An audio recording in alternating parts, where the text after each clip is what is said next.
എല്ലാത്തിന്റെയും മുഖ്യ ആസൂത്രകരിൽ ഒരാൾ ഉണ്ണികൃഷ്ണൻ പോറ്റിയാണ്. ശബരിമല കേന്ദ്രീകരിച്ച് ഒന്നാം പ്രതിയായ ഉണ്ണികൃഷ്ണൻ പോറ്റി വൻ തട്ടിപ്പ് നടത്തി എന്നതാണ് വിജിലൻസ് റിപ്പോർട്ടിലൂടെ വ്യക്തമാവുകയും ചെയ്യുന്നത്. ആദായ നികുതി വകുപ്പ് ഒരു സ്ഥിര വരുമാനവും ഇല്ലാത്തയാളാണ് ഉണ്ണികൃഷ്ണൻ പോറ്റി എന്ന് കണ്ടെത്തിയിരുന്നു. പക്ഷേ സ്പോൺസർഷിപ്പിലൂടെ ഇദ്ദേഹം തട്ടിയെടുത്ത് വലിയൊരു തുക തന്നെ തട്ടിയെടുത്ത് ലാഭം ഉണ്ടാക്കി എന്നാണ് മനസ്സിലാകുന്നത്. പോറ്റി നിരവധി വഴിപാടുകളും സംഭാവനകളും ഒക്കെ നടത്തിയതായി വിജിലൻസ് റിപ്പോർട്ടിൽ അക്കമിട്ട് പറയുന്നുണ്ട്. അതായത് ധനികരെ കണ്ടെത്തി അവരിൽ നിന്ന് സ്പോൺസർഷിപ്പ് സ്വീകരിച്ചുകൊണ്ടാണ് പോറ്റി ഇത്തരത്തിൽ വഴിപാടുകൾ നടത്തിയത്. അതിൽ നിന്ന് എത്രത്തോളം ലാഭമുണ്ടാക്കിയെന്നാണ് നോക്കേണ്ടത്. പോറ്റിയുടെ സ്പോൺസർഷിപ്പ് ഏതൊക്കെയായിരുന്നു എന്ന് നമുക്കൊന്ന് നോക്കാം. ശബരിമലയിലെ കേടായ വാതിൽ മാറ്റി പുതിയ വാതിൽ സ്വർണം പൂശി നൽകുന്നതിൽ നിർണായക പങ്ക് വഹിച്ചത് പോറ്റി തന്നെയാണ്. യഥാർത്ഥ സ്പോൺസർ എന്ന് പറയുന്നത് കർണാടക ബെല്ലാരി സ്വദേശിയും ബിസിനസ്സുകാരനുമായ ഗോവർദ്ധനായിരുന്നു യഥാർത്ഥ അതിൽ സ്പോൺസർ എന്ന് പറയുന്നത്. ശ്രീകോവിലിന്റെ കട്ടിളയിൽ സ്വർണം പൂശി നൽകിയതും ചെമ്പുവാളിയിൽ സ്വർണം പൂശി നൽകിയത് ഉണ്ണികൃഷ്ണൻ പോറ്റിയാണ്. അതിന്റെ യഥാർത്ഥ സ്പോൺസർ എന്ന് പറയുന്നത് മലയാളിയായ അജികുമാറാണ്.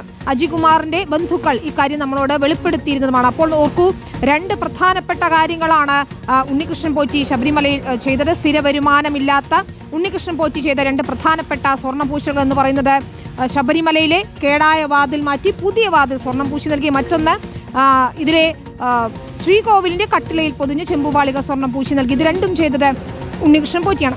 2017 ഉണ്ണികൃഷ്ണൻ പോറ്റി ചെയ്ത പ്രധാന സംഭാവന എന്ന് പറയുന്നത് 8,20,000 രൂപയുടെ ചെക്കും 17 ടൺ അരിയും 30 ടൺ പച്ചക്കറിയും നൽകിയിട്ടുണ്ട്. ഇത് മറ്റാരോ സ്പോൺസർ ചെയ്തതാണ് എന്ന കാര്യം ഉറപ്പാണ്.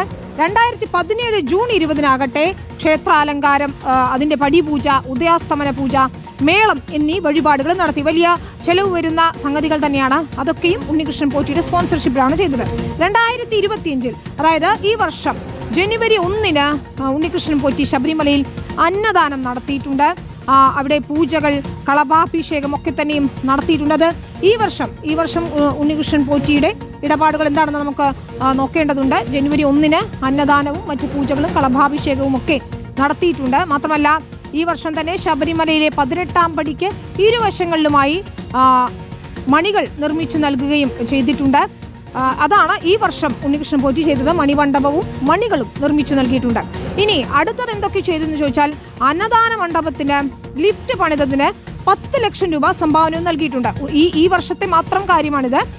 ലിഫ്റ്റ് പണിതതിന് 10 ലക്ഷം രൂപ സംഭാവനയായി നൽകുകയും പോറ്റി ചെയ്തിട്ടുണ്ട്. അങ്ങനെ പലതരത്തിലുള്ള സംഭാവനകൾ ഉണ്ണികൃഷ്ണൻ പോറ്റി ചെയ്തിട്ടുണ്ട് എന്നതാണ് നമുക്ക് മനസ്സിലാക്കുന്നത്. മാത്രമല്ല 2025 ജനുവരിയിൽ, അതായത് ഈ കഴിഞ്ഞ ജനുവരിയിൽ അന്നദാനത്തിന് 6 ലക്ഷം രൂപ നൽകിയിട്ടുണ്ട്. അതുപോലെ തന്നെ മകരവിളക്കിനോടനുബന്ധിച്ച് 10 ലക്ഷം രൂപയും സംഭാവനയായി നൽകിയിട്ടുണ്ട്. അങ്ങനെ ലക്ഷക്കണക്കിന് രൂപയുടെ സ്പോൺസർഷിപ്പാണ് ഉണ്ണികൃഷ്ണൻ പോറ്റി നൽകിയിരുന്നത്. ഇതൊക്കെ തന്നെയും ധനികരായ, ദേവസ്വം വിജിലൻസിന്റെ കണ്ടെത്തൽ ശ്രദ്ധേയമാണ്, അന്യ സംസ്ഥാനങ്ങളിലെ ധനികരായ ആളുകളിൽ നിന്ന്, പ്രത്യേകിച്ച് തമിഴ്നാട്, ബംഗളൂരു, കർണാടക, ഒപ്പം തെലങ്കാന ഉൾപ്പെടെയുള്ള സംസ്ഥാനങ്ങളിലെ ധനികരായ ആളുകളെ കണ്ടെത്തി അവരിൽ നിന്ന് ഒരേ വഴിപാടിനായി പലരിൽ നിന്ന് തുക വാങ്ങിച്ചിരുന്നു ഉണ്ണികൃഷ്ണൻ പോറ്റി എന്നതാണ്. അതായത് ഇയാൾ ഒരു തട്ടിപ്പ് കച്ചവടം എന്ന നിലയ്ക്ക് തന്നെയാണ് ഈ കാര്യങ്ങൾ കൊണ്ടുപോയതും. ഈ നടത്തിയ സ്പോൺസർഷിപ്പുകളിലൊക്കെ തന്നെ പിന്നിൽ യഥാർത്ഥ സ്പോൺസർമാർ വേറെയാണ്. പക്ഷേ ഇതിലൊക്കെ ഉണ്ണികൃഷ്ണൻ പോറ്റി പണം തട്ടിച്ചിട്ടുണ്ട് എന്നത് തന്നെയാണ് കണ്ടെത്തൽ. എല്ലാ വഴിപാടുകളുടെയും യഥാർത്ഥ സ്പോൺസർമാർ മറ്റുള്ളവർ തന്നെയാണ്.